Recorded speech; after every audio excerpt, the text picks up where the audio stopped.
morning and welcome to KTN Mid-Morning. My name is Koi. Now, there's an old saying that pets and their owners look alike. Now, the same adage can be used when speaking about people and their furnishings. Now, there are many different styles of furniture. Like us, they can be modern or old-fashioned, religious or irreverent, formal, semi-formal, large, small, elegant, or even downright shabby. Now, our surroundings do say a lot about who we are and what we're like. The furnishings we choose for our homes often reflect our personality styles. And with that said, let's talk to James Namulo, an entrepreneur whose furniture is inspired by the Afro modern generation.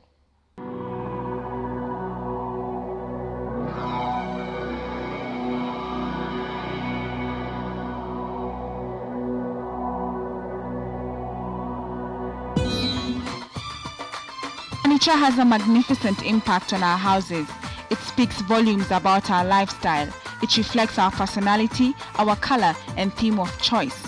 And when it comes down to the choice of furniture, many of us are not only looking for an item that's comfortable and will last for a while, but also for catchy, elegant, unique designs. Our designers have not let us down either. They have continued with their efforts to develop numerous new designs that fit the taste and desires of each customer. Today we pay a visit to our workshop in Umoja Estate. Here we meet youth who have specialized in developing authentic Afro-modern furniture. The youth who collaborated in the year 2002 produced numerous authentic Afro-modern furniture from wood, bamboo, hyacinth and glass. Tuliona sababu siku hizi nchi yetu ama watu wengi wamechukua kizungu zaidi. Vitu mingi zinaenda na neno kizungu. Sasa sisi tukaona tukuwe tofauti nao kidogo ili tuweke ile kitu watu wanaweza tamani. Kuna tukitumia kitu kama nyazi, tumia bamboo, zitavutia watu kwa sababu ni kitu ya kipekee. At the workshop, one of the youth spreads striped hyacinth in defined patterns to enhance easy drying. This is a major material for beautification of the furniture. Tunatengeneza meza, vitu mingi, meza, tuko na stools, tuko na side tables, tuko na wall unit, TV trolleys. On the other side, James Namulo is designing an Afro-modern stool. He cuts pieces of wood in predefined shapes, after which he keenly forms joints.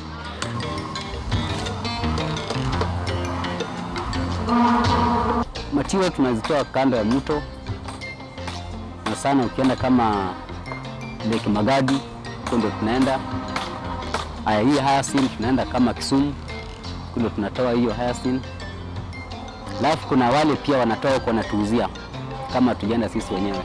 A base intended to be mainly from hyacinth is formed. Joints are fastened using leather or synthetic material to make the item more appealing. The wood is softened using sandpaper and then painted with a special brown dye. Glass is then fitted to form the top of the stool. Hii yetu tunachonga mbao round. Alafu joinery yetu iko tofauti na ya carpenters. Ukiangalia chini yake sisi tunashona na hizo hyacinth. This bamboo table is one of the most interesting items that the youth produce. Production of this table commences with two circular-shaped wooden frames. The wooden frames, which have equal number of holes perforated on them, are held together using a customized wooden grip. Bamboo sticks are laid in a special sequence to hold them together. The sequence allows pressure to withhold at the center.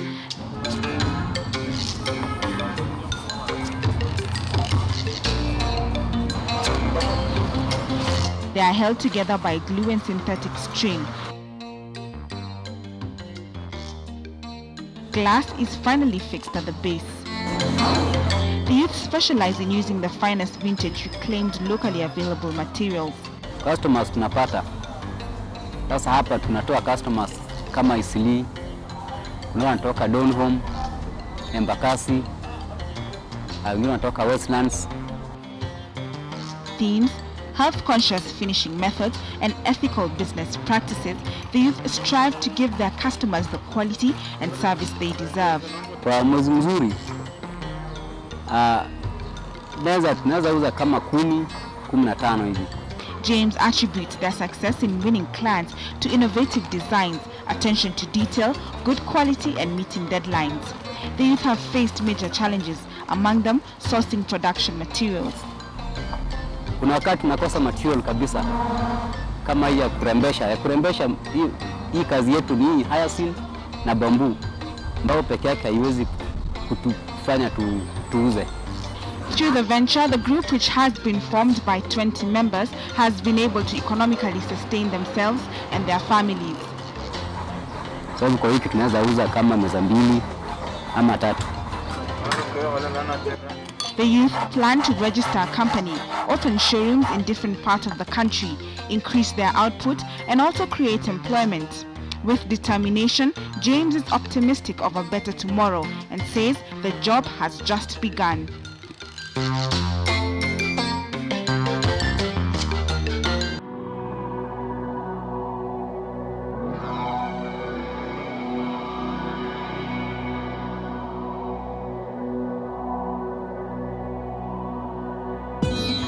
Stay tuned for Right at Home, which is coming up next.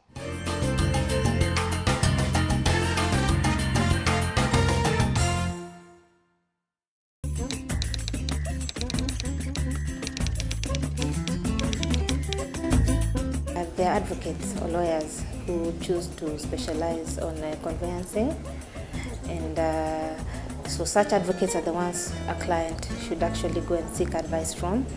And my advice would be a client would need in any transaction, be it a mortgage or purchase of sale of land or a house, property, whatever it is, a purchaser should actually go to an advocate from the very onset, as at the time of them seeking to purchase, so that an advocate should be involved from the very onset in terms of getting to know the background of the vendor, undertaking the relevant searches, and just doing the due diligence and the background work of the property, so that should there be any hitch or any issue that may arise at the time of conducting the searches, the advocate will be able to be in a position to pick it up and advise the client appropriately, and then they would either choose to either proceed or rectify the issue, or the same can be addressed at that particular juncture. So generally, yes, advocates can, as long as an advocate has a practicing certificate, they can handle conveyancing matters, but there are those who have actually chosen to specialize in conveyancing.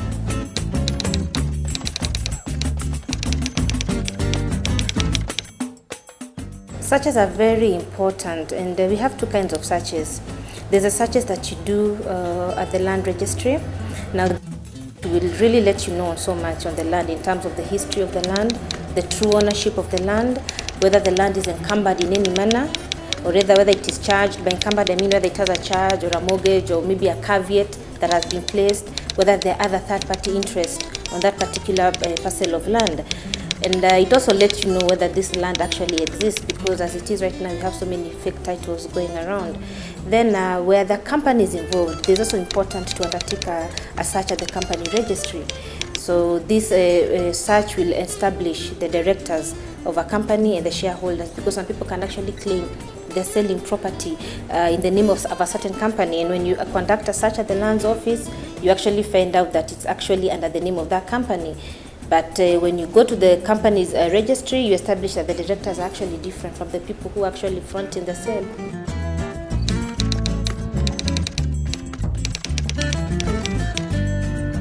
If it is a caveat, we have had issues where somebody can purchase a property or rather put a deposit on a purchaser that on a property that has an issue like a caveat, but then we'll assist now the owner of the land to lift the caveat. If this caveat has actually been placed on monetary issues, where the person who placed the caveat probably had some money that was owed to him by the previous or the owner of the land. So where you have land and it has a caveat and you feel like this caveat can be lifted, if the person who had placed the caveat has money paid off or it can be settled off, then that can be done. But there are issues that cannot be settled. For example, where a wife has placed a caveat on family land and they do not want this land sold off, or this money cannot be actually raised to pay off the mortgage. So there are issues on the encumbrances on a title that can actually be sorted out even after you've more or less come in and paid a deposit. However, there are those that are a bit difficult, and you may have to either terminate, withdraw, and now push to get your refund back.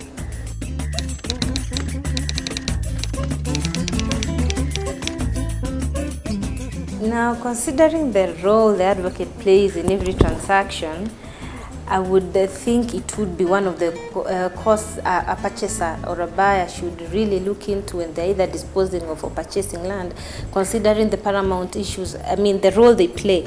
It is actually quite a very important role. Then we are governed by the Advocates Remuneration Order, where all these fees are outlined.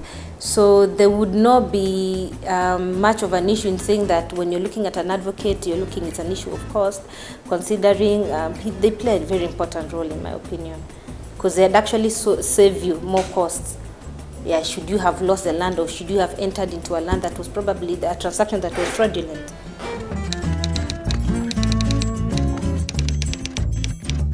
The very onset, especially when it comes to off-plan purchases, there is the contract, because what you're buying is you're buying something off-plan, probably by looking at a model or an approved drawing.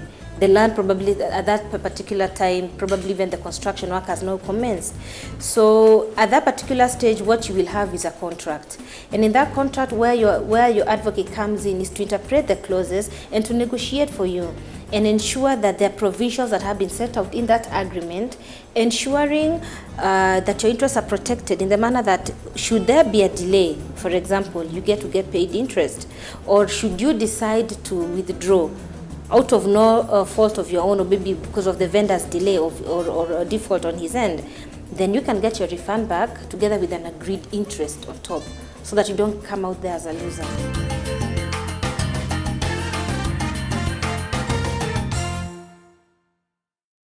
Let's hear from our speaker on Eve Sisters up next.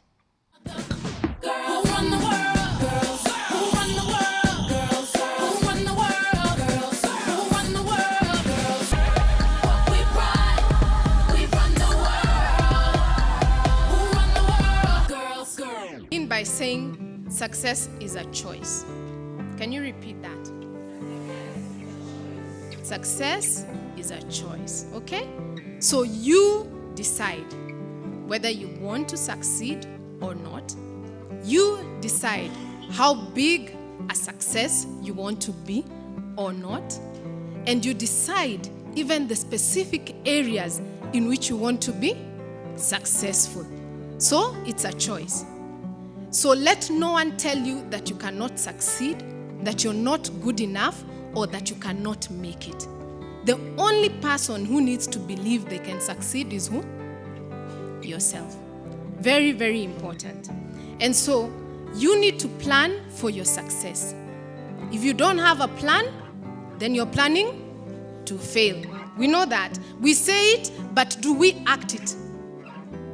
It's very, very important that we say things and we actually do them. The other thing you need to know is that you need to have a vision. And let me unpack vision. Yeah, I'm not talking about ndoto za Solomon. Yeah, a vision is just simply having an idea of where you want to go. And the more clear you can make that idea in your mind, the better. Don't worry so much about how am I going to get there. What is important is I am clear about where I want to go. The mind will find the answers. The moment you're clear, have you ever noticed, the moment you decide this is what I want to do, somehow things start to line up that are linked to what you need to get there. So for you, all you need to have is clarity of the end game. And then try and put a few goals towards that objective that you've given yourself or that vision. And then focus on those goals as though your life depended on it. Are we clear? Focus on those goals as though your life depended on it. Do not get distracted. Do not get distracted. Don't try to do 10 things. Just pick 5 things or 4 things that you think will get you to where you're wanting to go, and then put all your energy behind them. And inevitably, success will be yours. So there isn't a formula. There's nothing called luck. Don't look at people and say, oh, so-and-so is so lucky. How did they manage to get there? A lot of it is work. Now, we've said success is a choice. So really, there's no reason why your trajectory should not be heading upwards, isn't it? In terms of the career that you're wanting to choose and in terms of even your personal life. But let's talk about the things that could make your career be bumpy. Yeah? So instead of green, you can end up having a red bar. Even though you've been set up for success, you can start heading downwards. Boys. And is there anything wrong with wanting to have a boyfriend? There's nothing wrong. Yeah? It's just that we need to know the right time to do certain things and the right place. Alcoholism, abortion, HIV, AIDS, very real. And the last time they did the statistics, the highest prevalence was where? In university. Huh? So, can you see all the things that can make our trajectory start heading downwards? Okay. So, we need to be careful that we have fun, but we have fun in a way that will not have lifelong consequences. Assuming you're blessed and nothing happens, you will live to 70, 80. So, 23 to 70 or 80, how many years? 50 years. Carrying the consequences of a mistake I made when I was 23. Is that being fair to yourself? Yeah? You want to set yourself up for success. And so you must make sure that things that can potentially inhibit or delay or derail your career or your success in life are managed. Okay, so it's very good that we have candid conversations. So then, let's get to the heart of the matter. Let's talk about jobs, right? So what's a job? A job is an assignment, a piece of work, an occupation, a project, a paid-for position of employment. So it's anything you do that you earn an income from. What's a career? Your career will probably evolve from a series of jobs. So it's always important to start with the end in mind. And the end in mind is, what career do I think I want to pursue? And therefore, what jobs do I need to do in order to build my career? That's the connection, okay? So now that we have the basics in place, let's move on and talk about success. And I want to leave you with this quote. And it's one of the most powerful quotes that somebody ever gave to me. And they said, luck happens when opportunity and preparation meet. Luck happens when opportunity and preparation meet. So there is nothing like luck, as in luck in the sense of kuangukia. I hear my brother telling my other brother, umeangukia. There's nothing like kuangukia. Luck is you make your own luck. That's why you hear rich people telling you, I made my own luck. Why? Because I prepared. You cannot know when the opportunity will come, can you? The only thing you can do is to always be prepared. And so these university years are years of preparation. That is what you should be doing. So that when that opportunity comes, you'll be alert, you will recognize it, and you will seize it. Are we together? Okay. So then, let's talk about building a career. On one hand, you have the job, because we've said we are beginning by looking for a job with a view to building our career. And the job has certain qualifications and skills that it requires. And for you to get that job, you then must demonstrate those skills and qualifications. You're in university to get what? Qualification. But you're also in university to get some skills. So, it's very, very important that very early on you identify, okay, what am I good at? So what kind of jobs should I be pursuing or thinking about? Because I will then be able to meet the qualifications and the skills. On the other end, there is you, yeah? And what you've got to offer. And what you've got to offer is what you're selling to the job market. When I call you for an interview, I am a buyer. I am buying qualifications and skills. That is what I am buying. And I have many sellers. Everybody in this room is trying to sell me something. True or false? So the question is, why should I buy yours? Yeah? Why should I buy you as the product?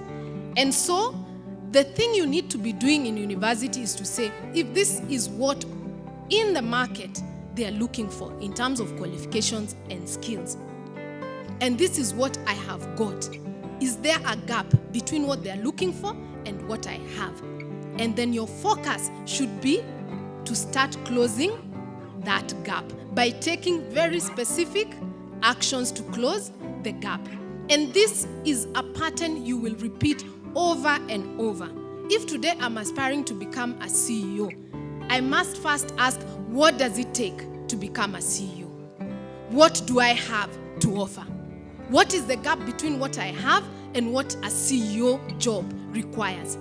What actions am I going to take so that I meet the requirements of a CEO job? It's a pattern you will repeat. So get into that discipline of always looking at, what do I want? Where am I? What do I do to close the gap? So, university is about preparation.